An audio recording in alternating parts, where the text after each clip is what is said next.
You know something, I always get worried when I get people on my show that are into politics because, you know, I don't have any sort of win-where or whatever because I don't really vote and I can't really do any of that because I have to be very open-minded.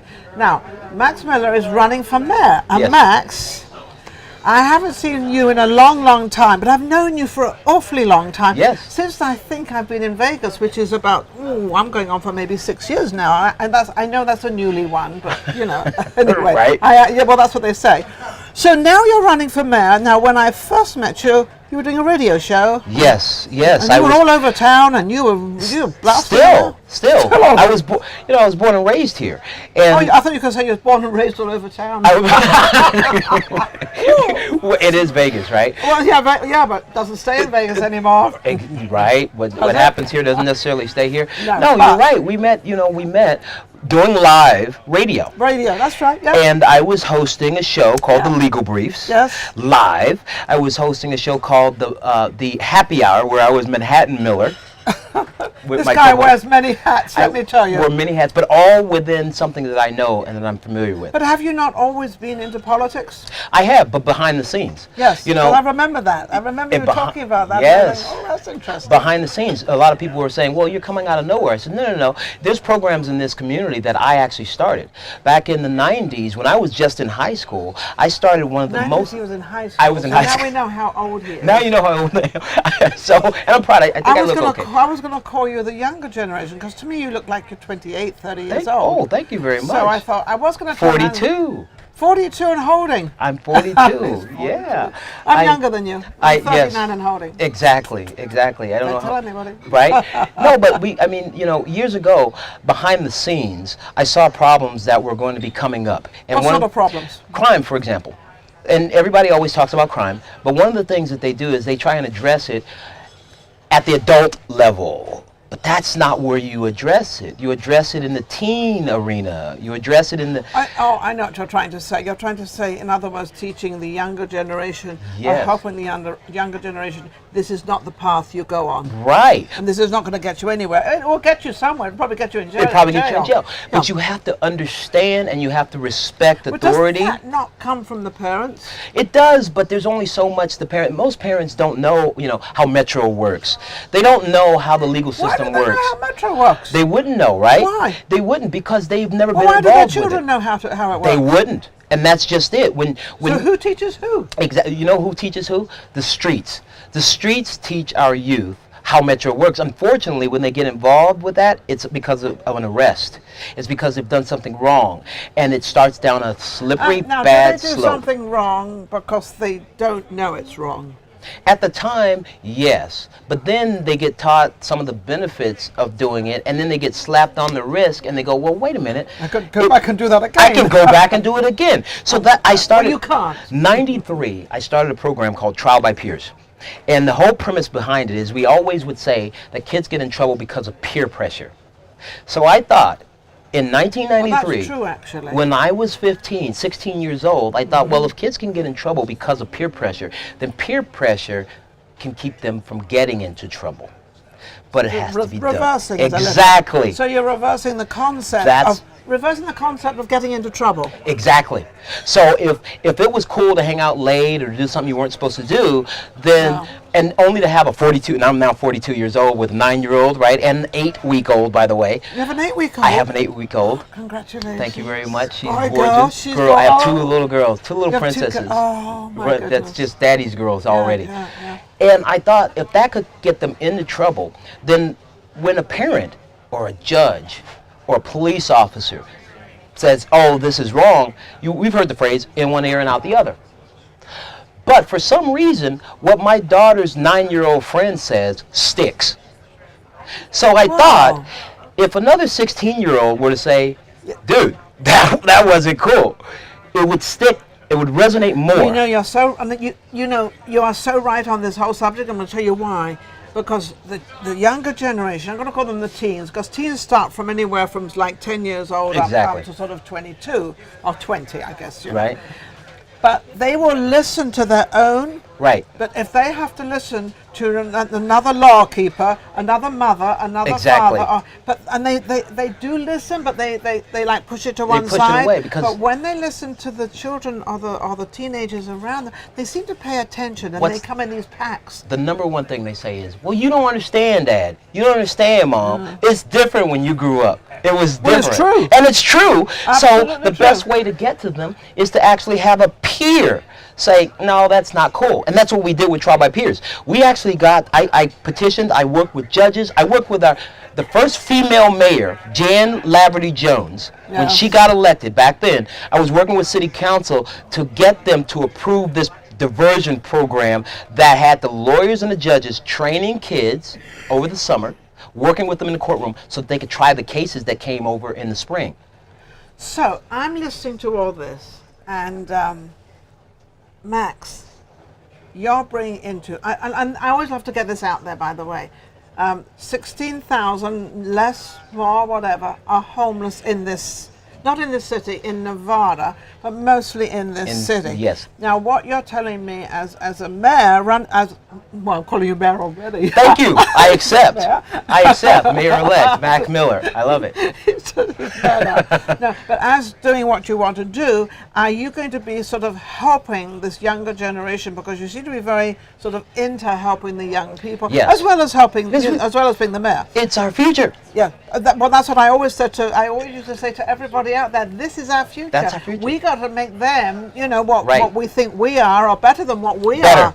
better. than what we are, because they're going to be running the Exactly. country, and it's going to be tougher." We always want our kids to do better than we did, Well, right? we've always done that. We've always Right? wanted that. Yes. And I think I as a didn't go to nation, we college. are successful. You go to college. I didn't do this. You do But this. you do, Yes. right. And as a nation, regardless of what your opinion is, one way or the other, I think America has been very successful, in giving our future generations something better than we had. Yes, we've done that very, very well. But we failed. We failed at reminding them how it used to be, so Yeah. they don't repeat it. Yes.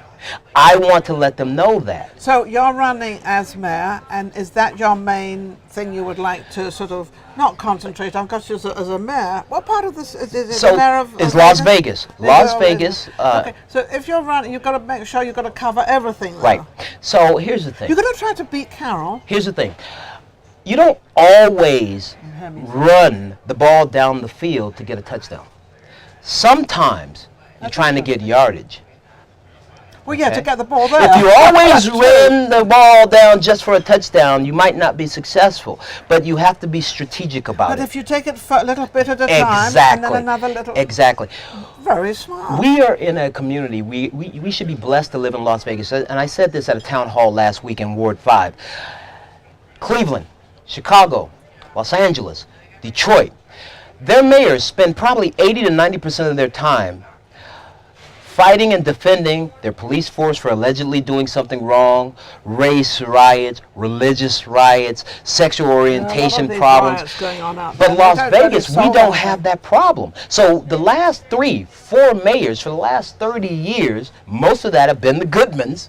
I was going to have say, Carol, had- you're running against I'm Carol. running against Carolyn Goodman. Have That had is a tough one, because Carol, you are amazing. Carolyn is a great lady. Well, and her husband, both Right. of them. You both out there. What you've done for Vegas is amazing. Carolyn is a great lady. Oh. Oscar's a great guy. But Yes. here's the thing. Well, our good mayors have had the pleasure of being able to be mascots.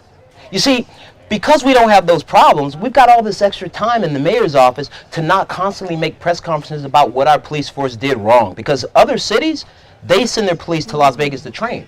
So while I've got that extra time as mayor, I don't have to just go around and do ribbon cuttings. I can actually get dirty and get down in the grassroots like with the that. people in the I like city, that. That because is I've very got that cool. extra time I to love that. focus on the people and what they Yes. actually need. I don't have to just go to dinner parties and cut ribbons. I'm not saying that's all our mayors That's have pretty done. cool, though. But it is cool. But if you were mayor of Cleveland, if you were mayor of Cincinnati, if you were mayor of Chicago, you'd spend most of your time taking shots because of what some administrative body allegedly did wrong. I personally, my opinion on this is that you've got to run it the way you want to run it, and not how somebody else running. Exactly. If you're running for mayor and you've got all these things you want to do, then that's what you should do. Yes. You shouldn't worry about what one's cutting ribbons or one's Exactly. going to dinner or one's doing this. That has nothing to do with you. But you also have to make you've sure got to do that too. I understand that. the people that you represent But are you've got- represented. Yeah, but well, that's what I'm saying. So you've got to really not listen to, you've got to do what you think is right and what Correct. you're running on. And I think the most important thing out there is to let people know what you're running on. Exactly. And what you want to do and what you want to, not necessarily change, but maybe But improve. exactly. So You can't change you know, really too much, but we've you got, can improve it. every community always says we have a homeless problem. We have an education Well, you do. problem. You've got 16, right? 17, Right? 14,000 homeless We- kids. And you're gonna we have an education problem. We have a problem supporting the vets. We have a problem, and the list goes on, right? But here's the thing: we've got a lot of organizations that help vets, but one of the things that they don't have is they don't have the support and the backing of the city and the county.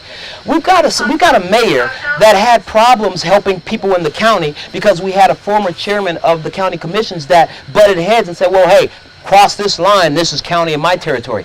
I don't believe in that. I spent time in Sandy Valley giving out toys. I spent time in Laughlin handing out toys, and people said, "Why are you out there? That's not your district. That's not your ward." But it's something I you go to personally where the want to do. need. But that's something you personally want to Exactly. do. Want to do. And- so, well, let me ask you one question, because you're going on a, he's going on a rampage going on a here, isn't rampage he? He's now. going, I'm getting excited. He's getting all excited, I'm getting passionate. excited. You need someone that's passionate. No, what is the main thing, your main focus that you're running on? The one thing that you really want to change or really want to, one thing, not 10.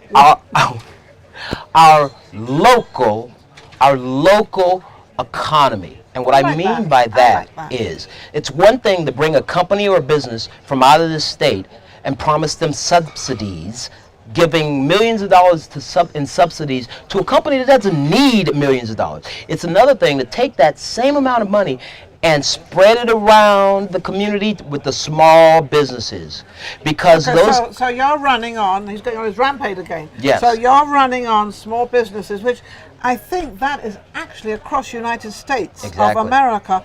The small business person, which backbone. is absolutely, that is kind of, I think we call it the middle class. That's the middle class. It's the lower middle class, the upper middle class, and then the middle class. Mm-hmm. And I think that's where we're trying to focus on, and I think that's what we need to Yes. focus on, because I happen to know that in this city, or probably any city, to try to get a business license for something takes you months and months and months. And you can't do anything until you get that business license. And all it is, it's One really, piece of paper.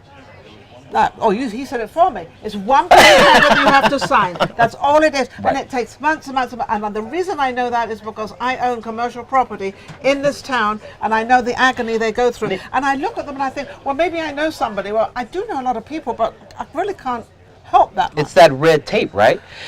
I got to ask you this question. I'm going to He's ask not you. gonna interview I'm going me to now. interview Nina. So, So, Steve, how much more time do we have? Are we ready? I've gone way past my time. okay. So, would you think that more people would start a business if they didn't have to worry about those initial petty little fees? No. I think that they should pay the fees. I think they should have the licenses. But I think you should up your ante by getting it done faster than 6 months to a year. I propose That's what I that the think. fee remains, however, is not billed to the business until a year after.